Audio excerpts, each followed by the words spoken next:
No, that'll work.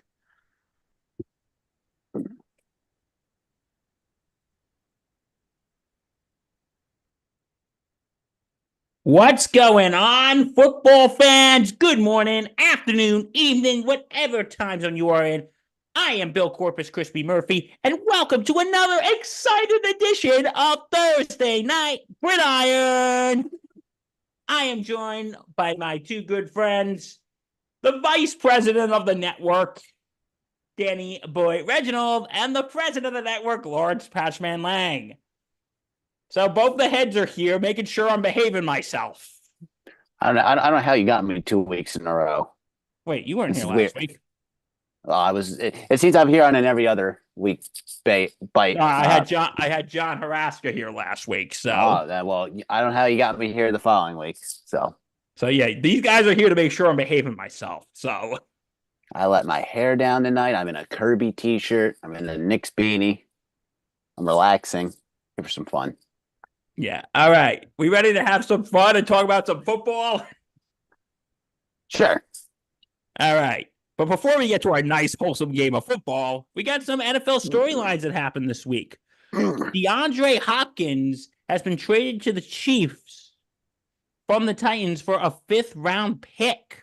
Coming into this season, he's posted a 1,000-yard campaign in 7 of his 11 years as a professional, doing so in 2023, and he has a 5-time Pro Bowler and an All-Pro selection, earning first-team honors in 2017, 18, and 19.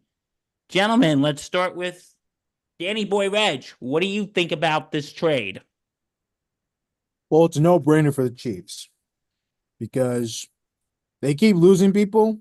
So I feel like they always have someone down, either from injury or whatever it is. They didn't have them on the roster. Excuse me. Yeah, no, it's a good pickup for the Chiefs. The Chiefs aren't that good. They're just lucky. They're lucky that the AFC is trash. The AFC has not been very good. They're lucky the whole entire league has underperformed. So, they're in a good spot. They get Hopkins, now another big time elite threat for Patrick Mahomes. If he wants to use him, obviously Patrick Mahomes doesn't have to use him. Mahomes is a super quarterback. He can do anything and he will do everything.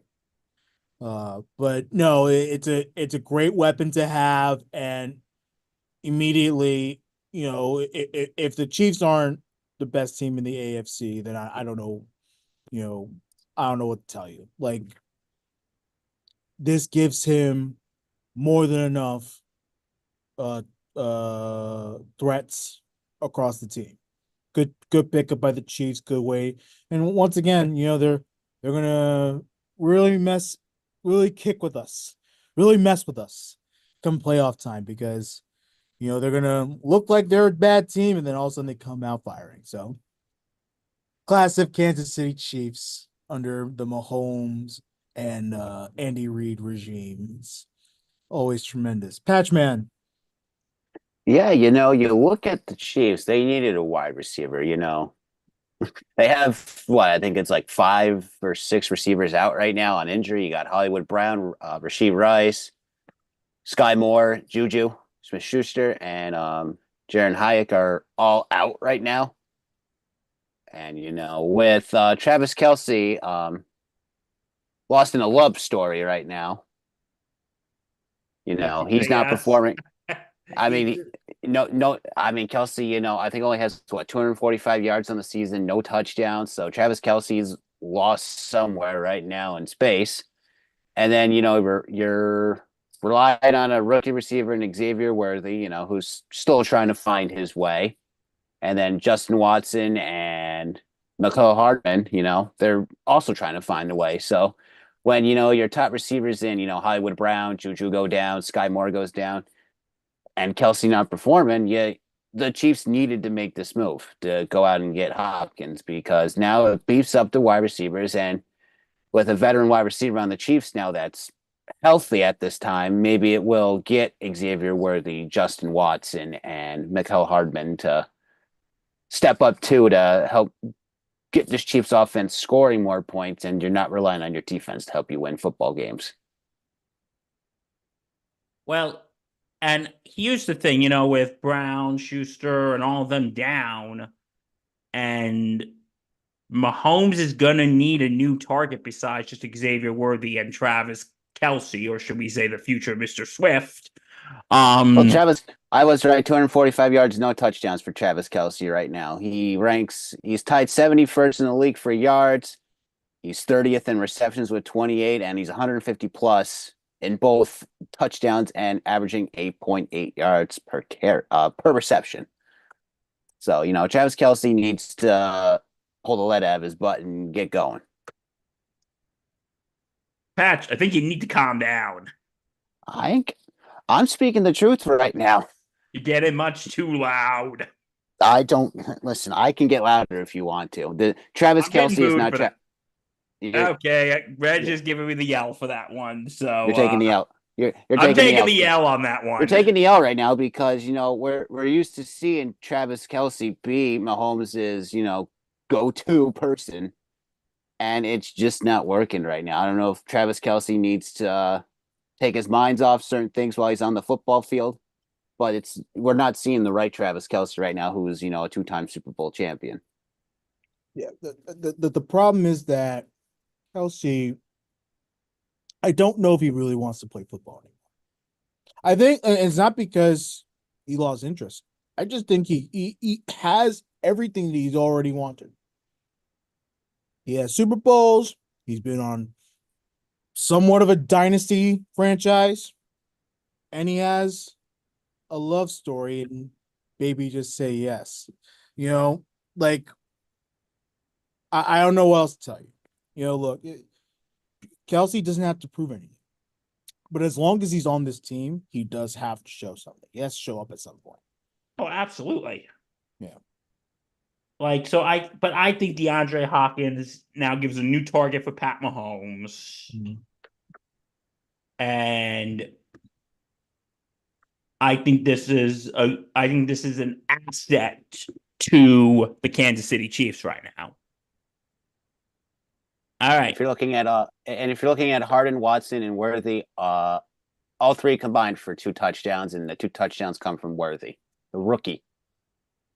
So now Mahomes can spread it out a bit more. Hopefully he can spread it out and figure it out.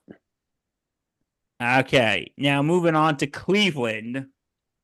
Deshaun Watson torn his Achilles, and now he's out for the year. Oof. Tough blow. It's a tough blow because we don't want to see injuries, but no non-contact. You take 2 steps after the huddle, and then your Achilles just blows out of your back of the leg. It's just gruesome, and it's a bummer for Watson because we don't want to see. We want to see Watson succeed, but and some people might want to see a change in quarterback, but I think no one wanted to see it that way. I can agree. Tell that to the Browns fans because they booed him off the field. Oh, I know. And, Which I said this on SIP, Reg. I don't agree with that. Listen, yeah. I don't want to see people get hurt. I never want to see players get hurt. As much as I have disdain for the Yankees, I never want to see anybody get hurt. And, granted, that's baseball, but, even my disdain for the Browns, not the Browns, the Bears, the Vikings, the Lions, I want to see competitive football. I never want to see players go down. Well, Patch, you and I, we're athletes, right? So, we know what it's like to play and wanting to go out there, wanting to win, right? Yeah. You can hate Deshaun Watson all you want, whether it's because of his quarterback play or whether it's because of his off-the-field shenanigans.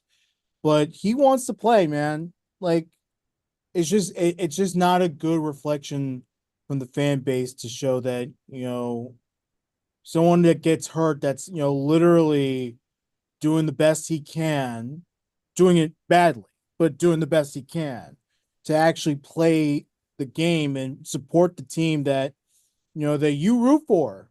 So, yeah, I'm with all you guys. It's just, it does stink. And look, ruptured Achilles, that's a bad injury. Aaron Rodgers right now still recovering from that and still very banged up. A lot of times Achilles injuries are really tough to come back from. So we really hope that Deshaun throughout this next year or so, if he ever comes back to the Browns or any other team, it'll probably be sometime midway next season. And you just hope for the best. You hope that he comes back and, you know, goes back to somewhat of a level that he once was. Um, but that aside, Deshaun needs to he right now needs someone to give him some type of saving. He needs some saving because he has played bad. So not only does he need to recover, he needs to get back to what he once was. Because that's what's going to determine his success whenever he does return. Oh, absolutely. And the problem, I think, well, the thing is now, listen, Deshaun Watson hasn't really been doing that good anyway, and now you give the ball to Jameis Winston. So how do you think this is going to affect? Well, Jameis has been there, done that. He's a journeyman. And he's played at a high level before, so it's not too concerning for him.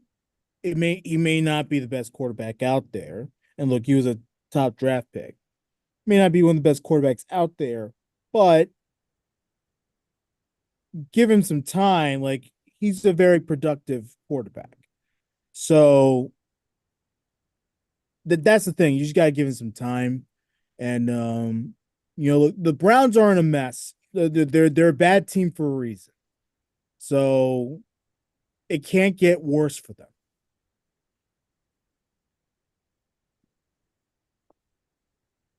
Can't get worse for them. Well, you lost your quarterback. Congratulations, Cleveland. You officially got worse. But we wish Deshaun Watson all the best in his recovery. Yeah.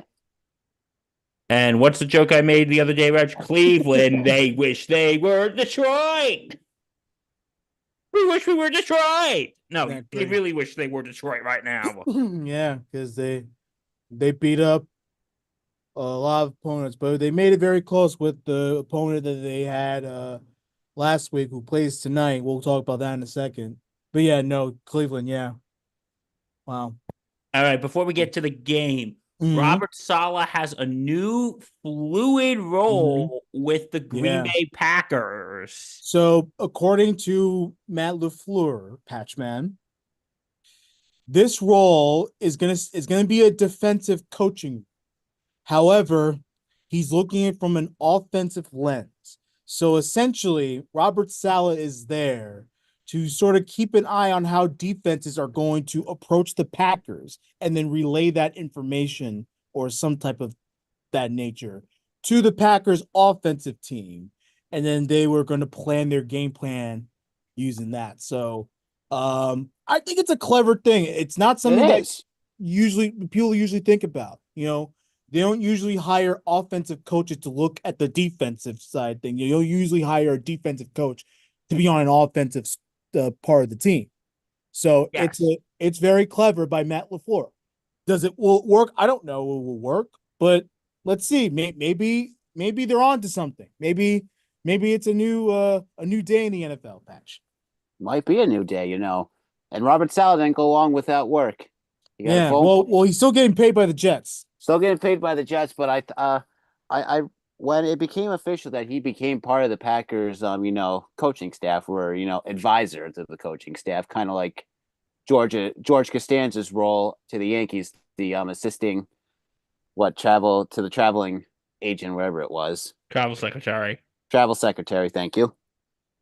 Words mixed up, but the one comment in the section for the one post I saw was someone said, I would love to know the closed door conversation between LaFleur and Sal about Aaron Rodgers. and it makes you wonder, like, I wonder what they talked about Aaron Rodgers, what the conversation about Aaron Rodgers was. Spill the beans, Robert. What Spill the beans. What's your experience like? And it's okay. You're with us. It's okay. Guess what? Aaron Rodgers will still go in the Green Bay Hall of Fame. He's going in the Hall of Fame. Yada yada. Yeah, I don't But think Packers fans give a shit, but like Packers fans don't. Well, Packers fans, when Favre left, we were upset that, he went to a different team. We wish he just stayed retired as a Green Bay Packer. Then he went to Minnesota, yada, yada. Came back, he's still loved. Granted, off the field shenanigans, as you put it, Dan, puts a sour taste in our mouths. Just like Aaron Rodgers, we still love Aaron Rodgers. He brought a Lombardi trophy back, and he'll still be welcomed back with open arms in a few years when he goes in the Green Bay Hall of Fame and Ring of Honor. So, well, and we also, moved on. This doesn't shock me because on a personal level, Saleh and LaFleur are like BFFs. Yeah. I think it was him who was one of the best men, or the groomsmen. I want to say Matt LaFleur was Robert Saleh's best man. Well, one. So yeah. And they were roommates at Central Michigan. So they're pretty tight. And look, like I said, I'm all for, people still having jobs, so I'm glad that Robert Saleh landed on his feet somewhere and, was getting compensated by both the Packers and the Jets. Must be he's doing just fine. He's doing nice. He's got a lot of kids at home. He got to feed the family, He's got a lot. I think he's got like what, 6, 7, 8, 9, whatever the hell it is. But like, he's in Philip Rivers territory. Every sperm is sacred. Dios mío.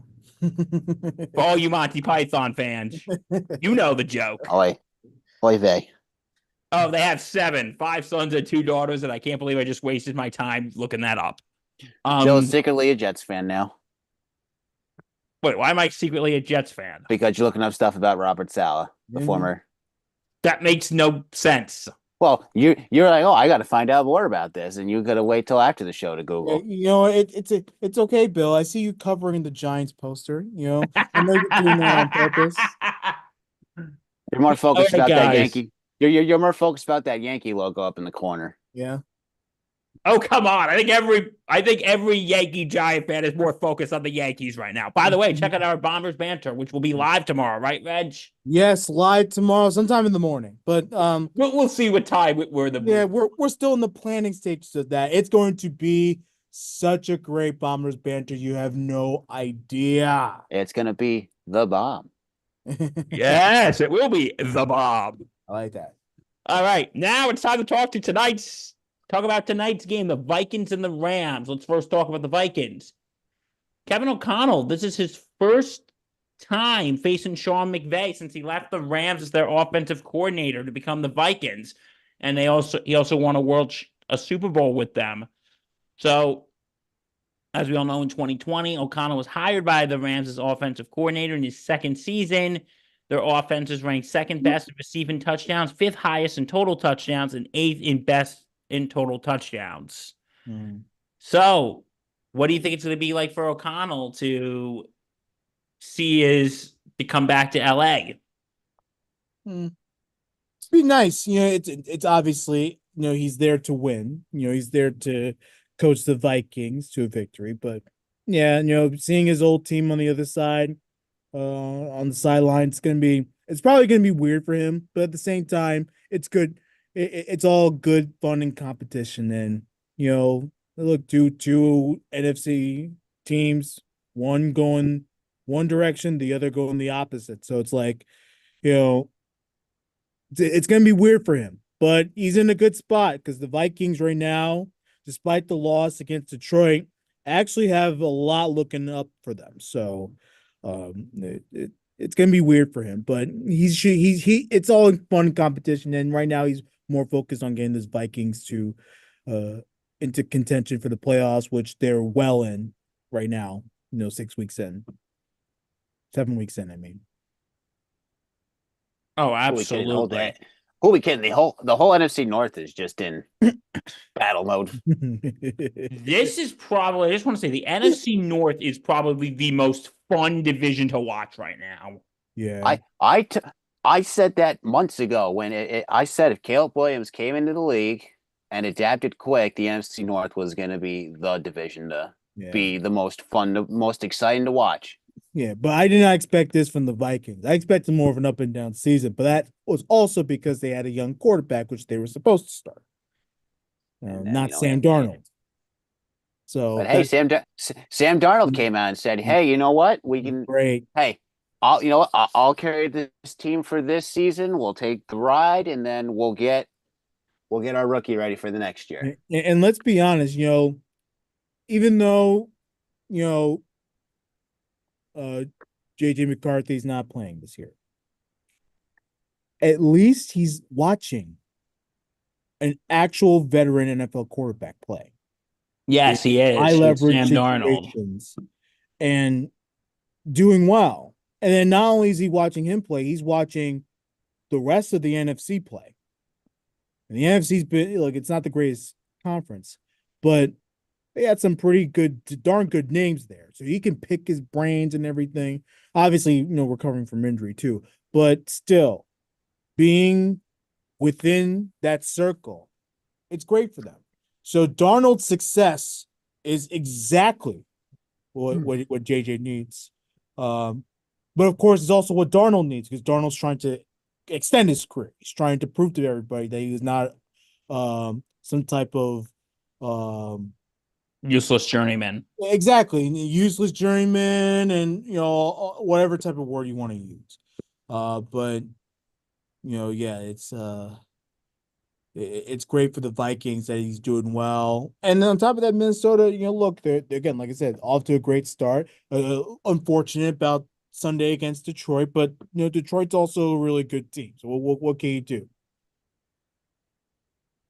So, yeah, and I want to ask you something, fellas. Is he going to be coach of the year? Kevin O'Connell, I mean, maybe, but you also have to watch out in Washington. Oh, I'm thinking it's either going to be him or Dan Quinn. Because Dan Quinn has these guys ready. Marcus Mariota, who we have not seen in a long time, took over on Sunday for Jaden Daniels when he hurt his rib and went out there and balled out. Granted, it's against the Panthers. Still balled out. A lot of quarterbacks that haven't played in a while that aren't great quarterbacks like Marcus Mariota. They don't just come in and ball out. Dan Quinn has these guys ready. So it's close. It's close. Okay. Patch, do you think O'Connell's going to be coach of the year? I mean, Dan Quinn has a opportunity, with the Commanders, and then you can always throw Mike Tolman in there too for coach of the year. It's funny because yeah, with Mike, with what Tolman has to deal with right now is pretty astounding right now between his quarterback battles, and he's 5-2 right now, and it's amazing how everything works out in Pittsburgh, no matter what, man. Oh, I agree. They always have they always have a winning record. I hate the Steelers, man. I don't get it. I still love Mike Tolman, It's just, finally Russell's back playing, and it's good. It's good for the Steelers, because honestly, I really think, if Russell goes down again, which I don't want him to, I still feel that Tolman can use Justin Fields in any way to get wins. I really think he wants to stick with Russ, though. I think so too. I'm with you, Patch. It should be Justin Fields. He's younger and he inspires more. But after Sunday night, look, it was against the Jets. Jets suck. But, still. I mean, Justin Fields, how can you not? Justin Fields, in his time playing this season, was just over 1,100 yards passing, 5 touchdowns, 1 interception. He's a beast. He's a beast. Not bad. That's not bad stats. Yeah. But we'll have to see. If the Vikings fall off, then that question for coach of the year goes out the door. I trust to me, I trust the Commanders more than the Vikings. Yeah, and that's gonna be a really interesting thing to see tonight because they are on a short week one. And they came off a loss against Detroit. It's not a it's a confidence boost because Detroit's a tough team. They went down to the wire. Game winning field goals happen. What can you do? Yeah, it Well, happens. so I stress level. short week, tough loss. How do you recover? How do you respond? Yeah, how do you respond? Like it's one of those things that I'm really interested in seeing. Like I don't know how they're gonna do, but look, and it all goes back to coaching, right? How do you get these guys ready, and prepared? This is not a good Rams team, Oh, it isn't. and I'm not saying they should beat them up, but the Rams are not like some big It, time team. Then they've shown that from time to time. the game should be farther away than closer than it should be. Yeah. It should be. It Yeah, should I be mean, I it mean, it, if it, you're it, better it, out there, yeah, it that's not. the Minnesota Vikings should easily, take care of business and not, make their fans sweat it out for 4 quarters. Yeah. That's the right wording right there. Moving on. Uh, I okay. So anyway, do we think it's gonna be tough with a with a short weekend of loss? Short weeks are hard to. Some teams adapt very easily to the short week. Some teams don't. And when your momentum gets stopped, with your first loss of the season, and then that mindset is, all right, can we bounce back? Go take care of business out on the West Coast, and bounce back, get the win streak going again. And then there's sometimes, your mindset's out the window when you lose a game. And the short week is just even worse because sometimes some of your players that get banged up from the week, from the Sunday game, you gotta get ready in 3 days. Realistically, because you played Sunday, you're gonna travel either Tuesday or Wednesday, fly out west, and then be ready for Thursday. So I think, and another thing to add to this, remember, teams have no wins the week after facing the Detroit Lions. So teams who Ooh, have played the was like Detroit, a 0-4 or whatever, yes, they're 0 teams are which 0 is. 4 after playing the Lions. So But if I'm the Vikings, I wouldn't worry too much about that. Like you're a good enough team to, in my opinion, they're a good enough team to bounce back from that. Like don't worry about that that that type of stuff. Look, it's just a number, right? So it's absolutely just a number. how do you move on? Now, as far as the Rams go, they do have good news on their end because Puka Nakua is active Yes, he along with Cooper is. Cup. So I mean, Puka was listed as questionable, and he hasn't played since his knee injury week one. So that's another thing that I don't think the Vikings prepared for, but doesn't really matter because I don't know how much of a factor he's going to be. Because that is actually big news for the Rams because both Nakua and Cup are back. Yeah. So I think right now Vikings the Vikings defense is going to be scared. Is good. Pass defense is going to be scared crapless tonight. Yeah. Well, let's see. Let's see what Matt Stafford does. And it's a lot of things just haven't clicked for the Rams so far this season. So, what do you think has been going wrong?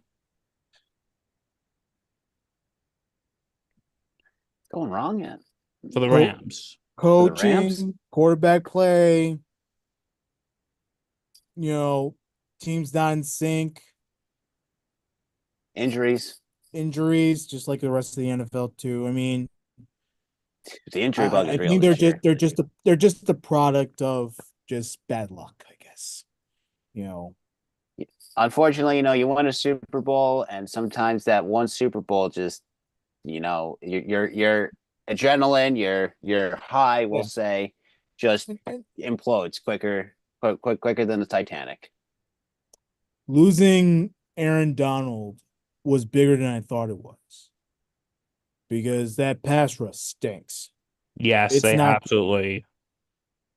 and Also, go ahead, Dan. I'll let you go and I'll finish. I apologize, Patch. I was gonna let you go, but yeah, no, just like since then, since he left the game, like the Rams defense hasn't been the same, which you know I think that's more of a front office issue. Like how do you replace someone like Aaron Donald, who was a massive defensive end and impact guy, game changing player? Like how do you replace someone like that? That's the struggle. Along with obviously an aging Matthew Stafford. No one's talking about that. You know, aging Matthew Stafford. He's not the Getting up same there. quarterback he once was. Look, he's still very productive and still can win you games, but he's not what he once was. So how do you take those two factors, plus the fact that you still got a lot of holes on defense and offense, and they just haven't clicked. Like I said, just pure bad luck. Yeah, especially on the offensive line part, injury. They got 6 players out right now. And when you're throwing in, less experienced offensive line people that, can't protect your quarterback and, help get your receivers get open or, help with the run game, it's a big problem. Yes, I totally agree with that. And I think that's what's causing the Rams to be just on a not so great of a spiral. We brought up Cooper Cup. He's going to be on the trading block. Where do you think he's going to go? Which is kind of stupid that he's playing because if they're trying to trade him, like why Yeah, why even would you? activate Yeah, him? why play him? Yeah. Where would he go? I don't know.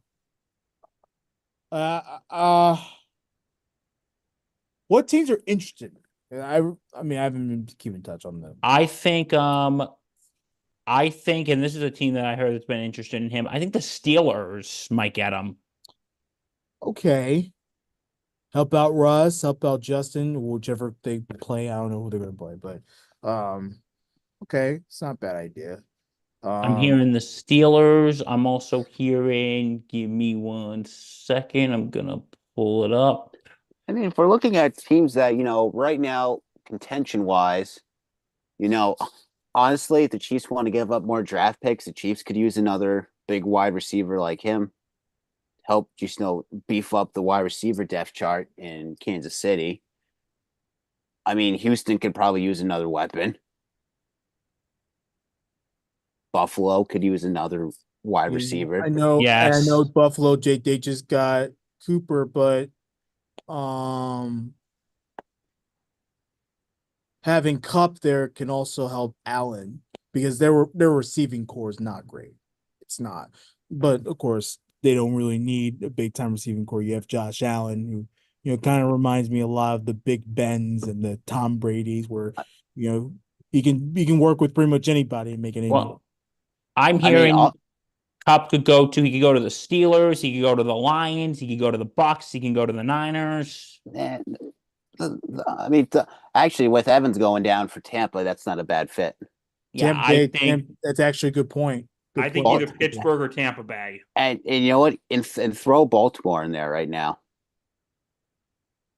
Going But Baltimore. Throw him in Baltimore because Zay Flowers is questionable right now, depending what his injury is, and then you got 3 other wide receivers on that depth chart. 5, I mean, because you got Nelson Aguilar, Rashad Bateman, Devontae Walker, and Tylan Wallace, and then you got Devontae Hardy on injured reserve. Baltimore. If Baltimore can get like a Cooper Cup, that'd be a great pickup for Lamar. Oh, it'd be awesome for him.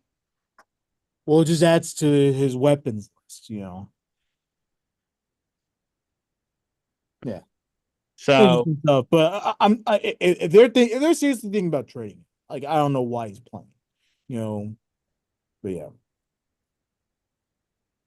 okay. So, what is our X factors for tonight's games? I mean, Sam Darnold. Sam Darnold has to show that, he can bounce back after a tough loss from the weekend and prove, on a short turnaround that, he can bring the Vikings back to victory. You know, yeah. it's I'm gonna go with coaching. Like for the Vikings, I'm gonna go coaching because yes, Sam Darnold has to bounce back, but coaches got to keep people in line and together and make sure that they're ready. Because again, you're coming off a really tough loss and a short week. I think Vibes could be bad, or it could be like lowered a bit. Okay, my X factors, I would say for the Rams is going to be Matthew Stafford because I think he needs to take advantage of the weak Vikings pass defense that has given up 260 yards thus far, which is the third most in the NFL. For the Vikings, I'm going to say is going to be the run game because the Rams have given up the third most rush yards so far. So that's what I think is going to be the X factors.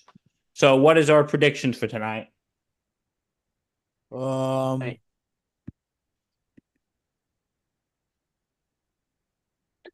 I think Minnesota takes care of business. Should get a bounce back win tonight because of how tough the Rams have been struggling this season. So if you're looking at if we're looking at a score, 28, maybe 16 or 14, it's the Rams will score some points. Like if they can score first, maybe momentum can go in their way a little bit, but Vikings should handle business tonight. the Rams should 28-14. the Rams should be confident. Here's why: if you're better out there, the line keeps moving in their favor. So, no, I'm going Vikings. I think Vikings win at least by a touchdown. I'm going to go with the Vikings as well. I think they're going to win also I think they're going to win by a touchdown. I think it's going to be